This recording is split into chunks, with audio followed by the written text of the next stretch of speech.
ज्या मुलाच्या गाडीने 2 जणांचा मृत्यू झाला त्या संदर्भात जनतेच्या तीव्र भावना आणि संताप व्यक्त झाला आहे। श्रीमंताच्या मुलाच्या या कृतीवर तीव्र संताप आहे। सरकारने यावर कठोर पावले उचलली आहेत। देवेंद्र फडणवीस यांनी तो नाबालिग असला तरी संज्ञान धरावे असे म्हणाले आहेत। मुलाला गादी देण्याने नावा पैसे पुरवणे यामुळे चीड निर्माण होते। एका दिवसाला 48,000 खर्च झाला। न्यायालयाने दिलेल्या निकालामध्ये असा आत्तापर्यंत प्रकार कधी समोर आला नाही। न्यायालयाने निकाल दिला असला तरी तो काहींना आवडला नाही। त्यांना माफ करता कामा नये। प्रकरण निगडीत जो असेल त्याच्यावर कारवाई व्हावी।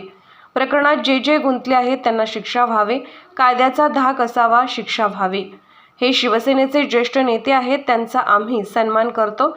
घरातील राजकीय वातावरण पाहिले तर ते हे एका साईडला आहेत। यावेळी शांततेची भूमिका घ्यायला हवी होती। स्थानिक लेवलवर बोलणे योग्य। त्यांच्या बोलण्याने चर्चा करायला वाव मिळू नये। त्यांनी असे भाष्य करू नये। त्यांनी जे पत्र लिहिले, मुख्यमंत्री योग्य निर्णय घेतील। सुरुवातीपासून असणाऱ्या नेत्यांच्या विषयी साधक बाधक चर्चा करून निर्णय होईल। घरातील वादविवादाने मानसिक त्रास होतो। ऑपरेशन झाले तेव्हा एकनाथ शिंदे भेटायला गेले होते आम्ही आणि ते देखील भावनिक नाते जपतो। विशाल अग्रवाल यांचे जे प्रकरण समोर येतात, शिक्षणाच्या वयात दारू पिणे, मारणे, गाडीखाली चिरडणे याला ब्रेक द्यायला हवा, अन्यथा हा मोठा गुन्हेगार होईल। गाडीखाली जे चिरडले त्यांची सहानुभूती वाटतं आणि वाईट वाटतं। यात राजकारण येऊ नये। विरोधी पक्षांनी यांना शिक्षा मिळावी यासाठी मदत करावी। अशा घटना मराठवाड्यात समोर येतात। या घटना गांभीर्याने घेणे गरजेचे आहे। हे श्रीभ्रूण हत्येचे केंद्रबिंदू बनू नये। बोगस डॉक्टर मराठवाड्यात आढळत आहेत। राज्य पातळीवर बोगस डॉक्टरांची चौकशी व्हायला हवी। बोगस डॉक्टर शोधाची मोहीम राबवायला हवी। रिव्ह्यू पिटिशन कोर्ट इंटरनेट करत नाहीत म्हणून फेटाळून लावतात। पुणे अपघाताची सखोल चौकशी व्हायला हवी। लोकसभेच्या निवडणुकीची सर्व प्रक्रिया 6 तारखेपर्यंत होईल आणि नवे सरकार येईल। राहुल गांधी यांनी जे स्टेटमेंट केले तेच आम्ही करतो आहोत। फक्त राहुल गांधी ॲक्टिंग करून सांगत आहेत। श्रीमंत घरातील मुलगा मस्तावला होऊन चिरडत असेल आणि त्याला पिझ्झा बर्गर देणाऱ्यांची चौकशी व्हायला हवी। दारू पिऊन कोट्यावधीची पोर्श गाडी चालवणारा कसा नासमज म्हणावा। यात कुणी विलंब लावला, त्याला कुणी मदत केली, कोण पोलीस ठाण्यात गेले, त्याला कुणी पाळायला सांगितले, याची सर्व माहिती समोर येईल। पुण्याच्या हिट अँड रन प्रकरणामध्ये ज्या मुलाच्या गाडीने 2 लोकांचे मृत्यू झाले, एक मुलगा एक मुलगीचा, त्या संदर्भामध्ये जनतेच्या अत्यंत तीव्र भावना आणि तीव्र पडसाद या महाराष्ट्रभर उमटलेले आहे। एखादा मस्तवाल मुलगा श्रीमंतीच्या जोरावर काय करू शकतो आणि त्याचे परिणाम कसे घडू शकतात यावर अनेकांनी संताप व्यक्त केला। मग त्याच्यामध्ये पोलिसांनी काय कारवाई केली याच्यावर प्रश्नचिन्ह उपस्थित झाले। सरकार काय करतं याच्यावर प्रश्नचिन्ह उपस्थित झाले। परंतु एक गोष्ट स्पष्ट आहे, झालेल्या घटनेचा निंदा ही प्रत्येकाने केली तर आहेच आहे, परंतु सरकारने सुद्धा त्यावर कठोर पावलं उचललेली आहे। उपमुख्यमंत्री देवेंद्र फडणवीसांनी तो नाबालिग आहे जरी असला तरी त्याला संज्ञान धरावं आणि त्याच्यावर गुन्हा दाखल करावा यासाठी शासनाकडून सूचना देण्यात आलेल्या आहे। म्हणून त्याच्यावर 304चा गुन्हा हा दाखल झालेला आहे। दुसरा, त्याला जे सहकार्य करणारे होते त्याचे वडील, ज्यांनी लायसन नसताना सुद्धा मुलाला गाडी देणे, त्यावर त्याला जो पैसा जमा पुरवणे, अनेका दिवसाचा खर्च जवळपास 48,000 रुपये, त्या दारूच्या पबचा खर्च, हे सगळ्या गोष्टी जर पाहिल्या तर चीड निर्माण होते। प्रत्येक माणसाला वाटतं की अशा लोकांनी यांना कठोर कारवाई झाली पाहिजे। त्या दिशेने सरकारने पावलं उचललेले आहे। पण एक गोष्टीची खंत जरूर आहे, यामध्ये न्यायालयाने जो दिलेला निकाल आहे, जो त्याला नियमाचं पाठांतर करणे किंवा त्याच्यावर चर्चा करणे, बसून कॉन्स्टेबल बरोबर बसून त्या अभ्यास करण्याचा प्रकार जो केलेला आहे, मला वाटतं इतिहासामध्ये अशी घटना कधी घडत नाही। कसली त्याला सजा दिलेली की तुम्ही आता नियम काय तर सांगा।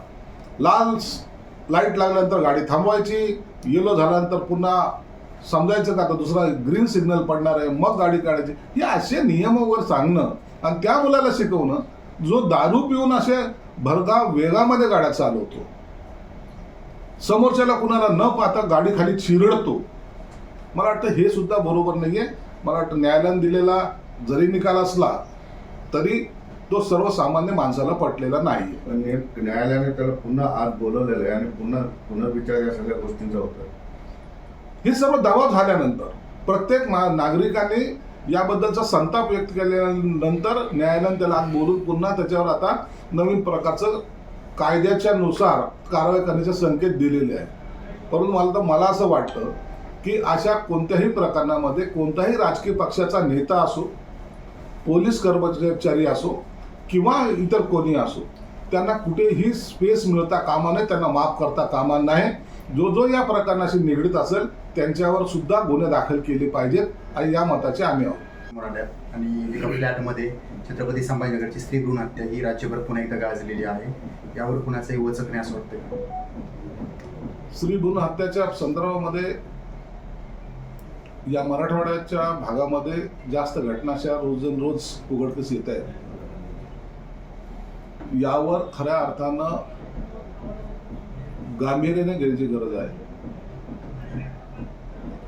मराठवाडा हे स्त्री भ्रूण हत्येचं केंद्र ठरू नये अशी अपेक्षा मी करतो.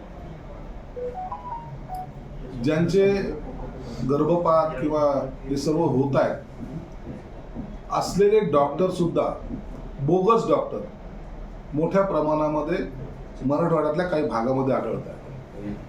म्हणून सरकारने यांच्यावर कारवाई करताना त्यांच्या डिग्र्या प्रथमतः कॅन्सल करणे आणि त्यांना योग्य तो कठोर शिक्षा कशी होईल याकडे लक्ष देण्याची गरज आहे.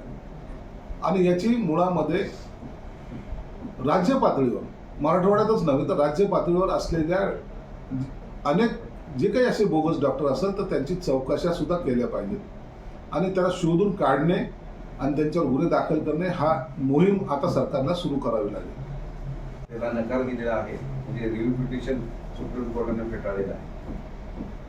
सरकारने घेतलेल्या निर्णयाला, बहुमताने घेतलेल्या निर्णयाला ते घटनामध्ये त्याचं रूपांतर होत असतं आणि एकदा घटनेमध्ये रूपांतर झाल्यानंतर राष्ट्रपतीची मान्यता मिळाल्यानंतर असे रिव्ह्यू पिटिशन सहसा सुप्रीम कोर्ट एंटरटेन करत नाही.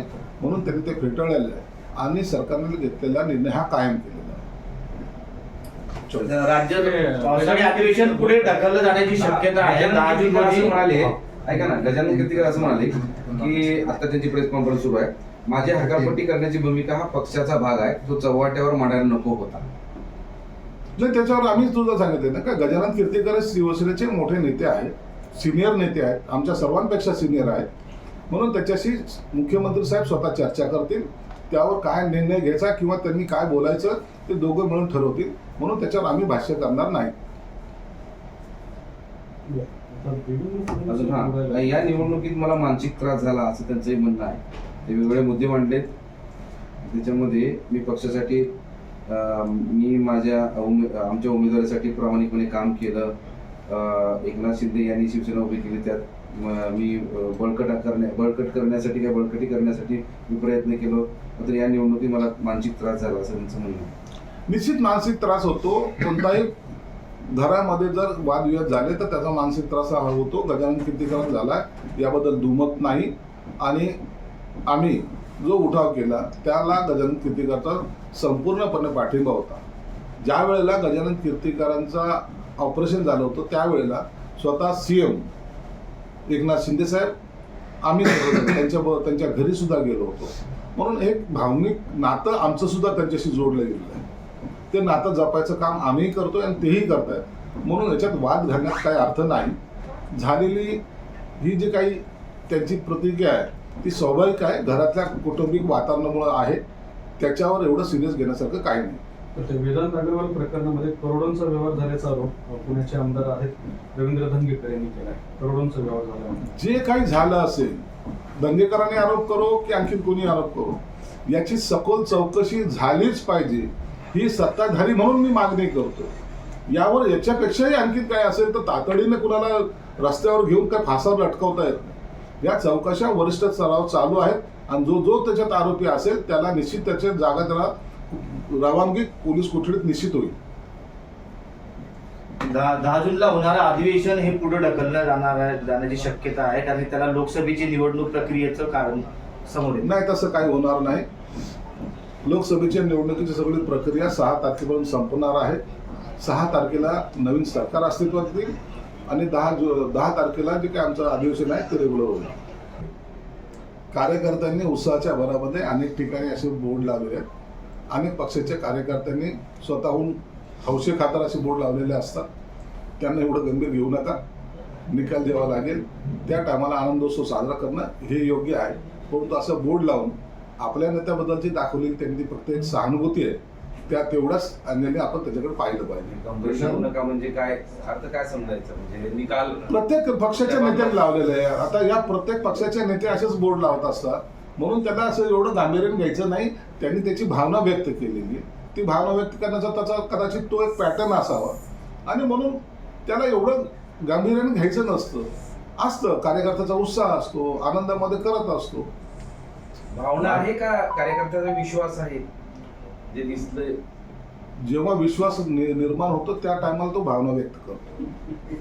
भाजप 400 पार म्हणायची. प्रशांत किशोर यांनी मुलाखतीत असं म्हटलं की 303 पक्का भाजप, आता 400 सोडून 303.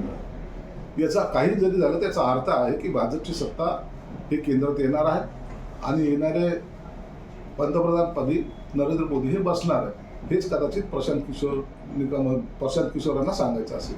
पण आम्ही करतोय, नवीन काही बोलत नाही. तो फक्त ऍक्टिंग करून सांगतोय. आणि हा नियम सर्वांना लागू आहे. न्यायव्यवस्थेने दिलेला निर्णय सुद्धा आम्ही काही वेळा त्याला आक्षेप घ्यायचा प्रयत्न केलेला आहे. आम्ही बोललोय, श्रीमंत घरचा मस्तवाल पोरगा जर लोकांना चिरडत असेल, सर्वसामान्याच्या जीवाची पर्वा करत नसेल तर त्याची कठोर कारवाई ही त्याच्यावर झाली पाहिजे. कोणी त्याला पिझ्झा चारला याची सुद्धा चौकशी झाली पाहिजे. पैशाची मस्तीच्या जोरावर जर लोकांना चिरडत असेल तर तो मॅच्युअर्ड नाही असं म्हणणं हे सुद्धा चुकीचं आहे. वयाचा दाखला देऊन जर एखाद्याने खून केलं तर त्याला माफी देणं हे कायद्यात बसत नाही. अल्पवयीन म्हणायचं आणि लोकांच्या अंगावर गाड्या घालायच्या, ही कोणती पद्धत आहे? लहान आहे, अल्पवयीन आहे, गाडी कसा चालवत होतास तू? पोर्श गाडीची किंमत किती माहिती आहे? आणि अशी गाडी जर आपला बाप मुलाच्या हातात देतोय आणि तोही दारू पिऊन गाडी चालवतोय, हे कोण सहन करणार आहे? म्हणून अशा ह्या मस्तवाल लोकांना एक सजा झाली पाहिजे. जेलचे तुकडे यांनी तोडले पाहिजे. यांना जेलची जागा हीच यांचं खरं स्थान आहे. म्हणून यावर कोणीही त्यांची साईड घेणार नाही. न्याय हे ज्यांचा जीव गेलाय त्यांच्या कुटुंबियाला हा मिळालाच पाहिजे, ही भूमिकेमध्ये सरकार आहे. म्हणून वाटेल ते होईल, परंतु या गुन्हेगारावर कडक कारवाई झाल्याशिवाय राहणार नाही अशी आमची ठाम समजूत आहे.